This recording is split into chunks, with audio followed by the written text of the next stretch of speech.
তো hello guys, আমি হচ্ছে একজন অ্যানিমেটার, যেমন মোটু পাতলুর মতন কার্টুন তৈরি করি। তো আজ হচ্ছে শনিবার, তো আজ অফিস যাচ্ছি। আজকে ওয়েদার একটু মেঘলা মেঘলা করে আছে, কাল রাতে একটু বৃষ্টি হয়েছিল হালকা হালকা, তো সেই জন্য হচ্ছে মেঘলা ওয়েদার করে আছে। তো সেদিন প্রচণ্ড ঝড় এসেছিলো, প্রচণ্ড নোংরা। তো এই অফিসে পৌঁছে গেছি, অফিসের সামনে যে গেট খোলা, কেননা স্যার আগে তাড়াতাড়ি চলে এসেছে।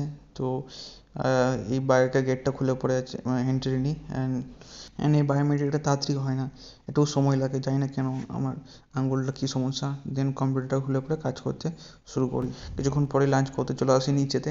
আর লাঞ্চে আজকে দুটো সবজি আর ডাল। আমার পিসিটা আমি রেন্টে লাগিয়ে দিয়েছি অ্যান্ড আমার পার্টনার পুজো তার রেন্টে লাগিয়ে দিয়েছে। তো 5 ঘন্টা রেন্টার টাইমিং সেট করে দিয়েছি। তো আমরা আমার বাড়ি যাচ্ছি। তো সব বন্ধ করে দিই এসিটা, কাল অফিস ছুটি আছে। ফ্যান বন্ধ করে দিই, লাইট। রাস্তায় যেতে যেতে কিছু কলা কিনে নিই, কেন কালকে রবিবার আছে, তাই সকালে খাবার জন্য। এই রাস্তাতে একটু ট্রাফিক ছিল, তাই একটু বাড়ি পৌঁছতে লেট হয়।